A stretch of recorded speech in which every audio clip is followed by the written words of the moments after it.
자, 여러분 이제 앞에 화면 볼게요. 자, 충분히 본인이 원하는 거 적용하셨을 거라고 생각을 하고, 이제 부족한 부분이 있다면 여러분들 이제 수업 끝나고 나서 개인적으로 복습하는 시간에 적용 더 하시고 싶은 거 하셔도 되고요. 저는 일단 이런 느낌으로 깔끔하게 좀 갈 겁니다. 여기서 크게 뭐가 달라지거나 하지 않을 거예요. 그러다 보니까 여러분들이 개인 프로젝트 때 이런 꼴로 만들어낸다면 메리트가 떨어지는 거예요. 그래서 개인적으로 디자인을 좀 더 연습을 할 필요가 있다라고 하는 거고요. 저는 이거 한번 같이 해보겠습니다. 이거 당연히 어렵지 않게 처리를 할 수 있으셨을 텐데, 일단 회원 번호 나오고 있는 부분을 이름 나오게 해야 돼요. 그러면 가장 먼저 우리가 건드려야 되는 건 뭐예요? 네, 쿼리를 바꿔줘야죠. 아티클 DAO에서 get articles라고 하는 애가 이러한 쿼리를 날리고 있는데, 이러한 쿼리를 날렸을 때는 작성자에 대한 이름을 가져올 수 없는 상황이니까, 근데 가져올 수 없는 상황인데 이걸 가지고 JSP한테 넘기고 있으니 당연히 얘는 JSP는 이름을 보여줄 수가 없겠죠? 그럼 애초에 데이터를 가져올 때 멤버 테이블과 조인을 통해서 가져올 수 있다면, 그걸 JSP한테 넘겼다면 JSP가 그리는 게 가능해지겠죠? 그래서 우리가 쿼리를 바꿀 겁니다. 자, 쿼리는 바로 좀 작성을 할게요. 여기서 얼리어스는 써도 되고 안 써도 되지만 저는 쓸 겁니다. 물론 아티클 테이블과 멤버 테이블의 네임이라고 하는 컬럼이 동일하게 겹치지 않은 상황이니까 얼리어스를 쓰지 않고 해도 문제는 없어요. 근데 저는 그냥 쓸 거예요. 얼리어스를 쓸 거다. 그리고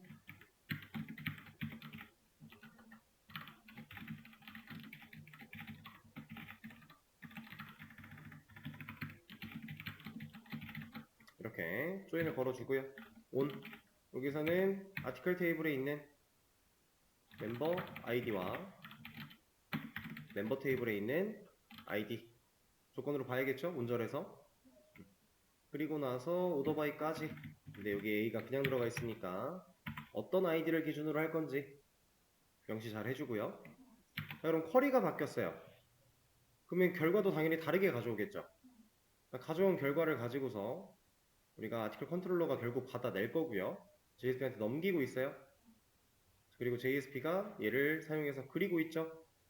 자, 여기다가 작성자 이름 보여줘 라고 우리가 어떻게 명령할 거예요? 여기서 사용할 수 있는 이 변수 이름들은 아티클이라고 하는 여기에 들어있는 변수여야 된다라고 했죠. 실제로 아티클이라는 아티클 객체 클래스를 찾아서 이 안에 있는 걸 참고할 거기 때문에 얘 여기 사용되고 있는 변수를 우리가 알아야 돼요. 그러면 지금 우리가 DAO에서 아티클에 있는 거 전부 원래 가져오던 거 똑같이 가져오겠죠. 플러스로 하나 더 가져와요. 이거에 대한 내용이 여기에 없네요. 그렇다라는 건 추가를 해줘야 된다는 얘기겠죠. 자, 여기에 이름을 제가 라이터 네임으로 할 겁니다. 왜냐? 저는 얼리어스를 붙여놨으니까. 만약에 얼리어스를 붙이지 않고 그냥 네임 쓰신 분들은 여기가 네임이어야 되겠죠? 그래야 제대로 매칭을 해서 갖다 줄 거니까. 자, 이렇게 가져왔을 때 이제 변수를 만들어 놨으니 이 멤버 아이디가 아니라 여기다가 writer name을 사용을 한다면 브라우저에서 확인이 가능하다라는 거죠. 어려울 게 없는 상황이었어요. 많이 해봤던 거기도 하고. 자, 얘는 이렇게 마무리를 할 건데 이제 한 가지 더 해볼 게 이거예요. 지금 보면은 작성일에 대한 정보가 연월일 시분초가 다 나오잖아요. 사실 연월일 시분초가 다 나올 필요까지는 없어요. 우리가 데이터는 이런 식으로 저장을 해놔야 필요할 때 필요한 거대로 꺼내 쓸 수 있다라고 해서 저장은 했는데 얘를 보여줄 때 우리가 원하는 양식으로 보여주면 된다라고 했었어요. 그죠? 실제로 저는 얘를 좀 양식을 바꿀 겁니다. 어떻게 바꿀 거냐면 앞에 두 자리 없앨 거고요. 뒤에 초 없앨 거예요. 그러면 이 사이의 것만 연도는 두 자리로 월은 두 개다, 일 두 개다, 시 분까지 이렇게 보여줄 겁니다. 자, 어떻게 할 수 있을까요? 유출을 해보죠. 현재 이 날짜 데이터는 우리가 DB에서 가져오고 있어요. 아티클 DAO가 쿼리를 통해 데이터를 가져왔을 것이고 컨트롤러에 꽂았겠죠? 넘겨주고 있죠? 리스트 JSP는 넘겨준 걸 가지고 반복문 돌려서 그냥 값을 꺼내고 있어요. 자, REG 데이트는 타입이 뭐예요? 스트링이죠. 그럼 여기서 얘가 갖고 있는 결과가 이렇게 꺼내온 결과가 스트링이라는 거잖아요. 자, 어떻게 자를 수 있을까요?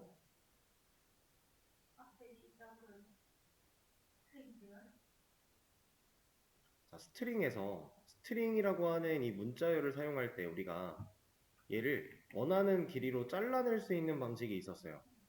자바에서. 뭐가 있었죠? 우리 이거 서브스트링이라고 하는 애가 있었습니다.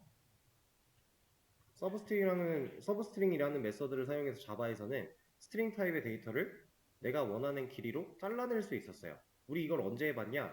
검색어 기능, 리스트에서 검색어 기능 할 때, 콘솔로 게시판 만드는 과정에서 리스트, 검색 기능 만들 때 서치 키워드를 잘라내는 방식이었죠. 그죠?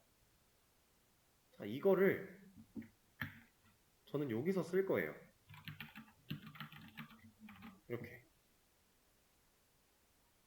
될까요? 됩니다. 왜냐? 얘가 문자니까. 얘가 스트링이니까.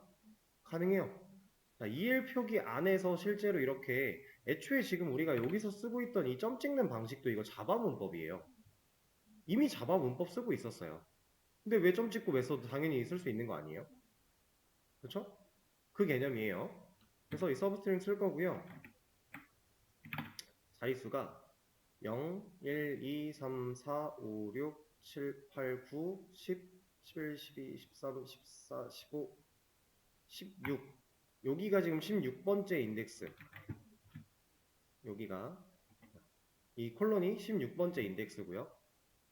그리고 제가 자르고자 시작하고자 하는 위치가 세 번째 인덱스죠. 이 두 번째 인덱스죠.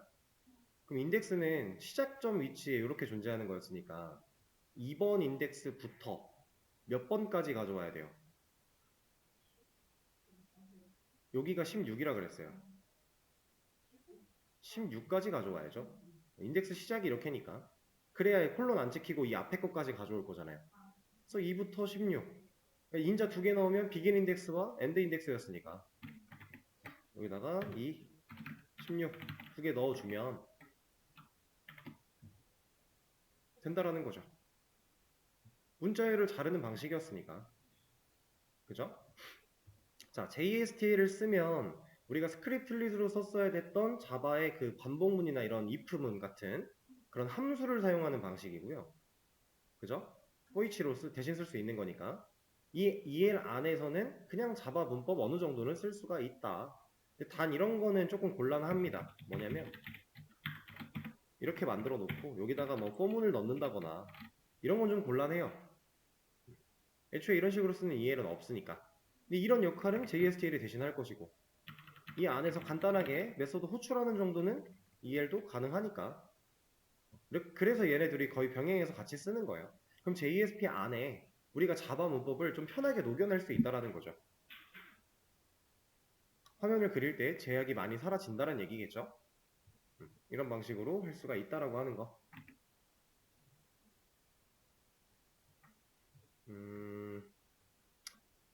그러면 이거 하나만 더 얘기하고 오늘 수업은 마칠게요.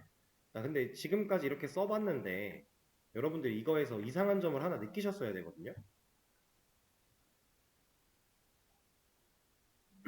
우리가 이렇게 쓰는 이 방식에서 여러분들이 이상한 점을 하나 느꼈어야 돼요. 지금 아티클 객체가 들고 있는 id라는 변수에 리모컨을 눌러서 접근한 거죠. 아티클 객체의 id라는 변수는 프라이빗인데 이게 퍼블릭 아니잖아요. 그래서 우리가 롬복으로 데이터 달아놓고 get id 했던 거 아니에요? 근데 얘는 그렇게 안 썼는데 뭐라 안 하죠. 자, get id를 써볼게요. get id라는 메서드는 당연히 있겠죠? 데이터라는 어노테이션 달려 있으니까 뭐가 달라지나요? 안 달라지죠? 똑같죠? 자, EL에서는 여기가 프라이빗으로 걸려 있어도요, 변수에 직접 접근이 가능해요. 원칙적으로는 얘가 지금 프라이빗이고 데이터를 달아놨으니까 게터 세터를 만들어 놨으니까 게터 세터를 사용하는 게 맞기는 해요. 근데 대부분 그렇게 잘 안 해요. 번거롭잖아요. 이렇게 안 해도 EL은 알아먹으니까. 그래서 이제 제가 이 말을 드리지 않았더라면 여러분들이 나중에 근데 이거 왜 되지? 라는 생각을 하셨을 텐데 미리 한번 짚어드린 겁니다. 얘는 EL은 그냥 이렇게 접근을 할 수 있다 라는 거. 그럼 여기에 뭔가 메서드가 있다, 뭐 프라이빗으로 만들어져 있다, 뭐 변수가 또 있다 해도 접근이 다 가능하겠죠? 실제로 뭐 게터 세터를 사용해서 불러도 값은 변하지 않으니까 상황에 따라 그걸 쓰고 싶으면 그걸 써도 되는 거고 그냥 쓰고 싶으면 그냥 써도 되는 거고 만약에 안 되는 경우는 없을 텐데 만약에 뭔가 문제가 있어서 제대로 못 가져온다 그러면 그때는 게터 세터를 써보기도 하고 변화를 줘보면 되는 거겠죠? 그런 느낌으로 아시면 될 것 같습니다. 자, 그러면 이거 커밋 남겨드리면서 수업은 여기까지 하도록 할게요. 고생하셨어요.